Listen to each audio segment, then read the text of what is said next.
జిల్లాలను తొలగిస్తే రాష్ట్రంలో అగ్గి పుట్టిస్తామన్నారు మాజీ మంత్రి కేటీఆర్. వనపర్తి, గద్వాల జిల్లాలను తొలగిస్తామంటే ఊరుకునే ప్రసక్తి లేదని చెప్పారు.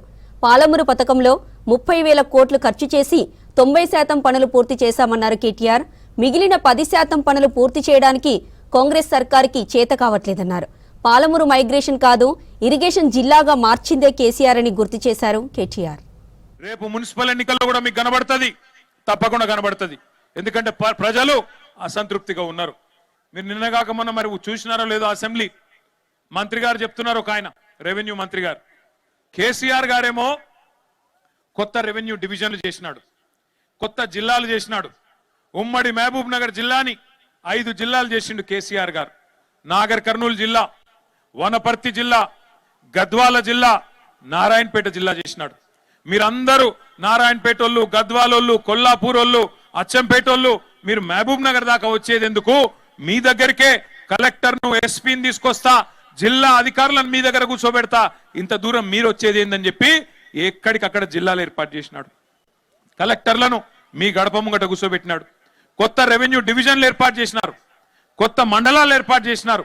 ఈ జిల్లాలో ఉండే మా లంబాడా సోదరులు, మా గిరిజన సోదరులు మీ ఆకాంక్ష నెరవేరుస్తూ తాండాలను గ్రామ పంచాయతీలు చేసిండు కేసీఆర్. శాస్త్రీయంగా చేయలేదు, వీటన్నిటిని తీసేస్తామంటున్నాడు. మరి తీసేస్తే నారాయణపేట లూకుంటారా? గద్వాలో లూకుంటారా? వనపర్తితో లూకుంటారా? ఆలోచించండి. కలెక్టర్లను మీ గడప దగ్గర తీసుకొచ్చి కేసీఆర్ కూర్చోబెడితే కాదు కాదు ఇవన్నీ ఎత్తేస్తాం అని చెప్పి అలా రేవంత్ రెడ్డి మాట్లాడుతుంటే చూస్తా ఊరుకుందాం. ఆలోచన చేయండి.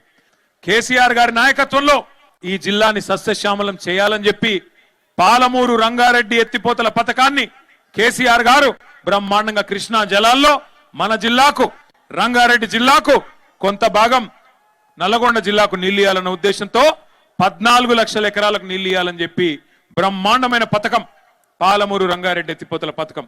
30,000 కోట్లు ఖర్చు పెట్టినాం, 90% పనులు పూర్తి చేసినాం. రిజర్వాయర్లు అన్నీ పూర్తయినాయి. కావాలంటే మీరు కూడా చూడొచ్చు.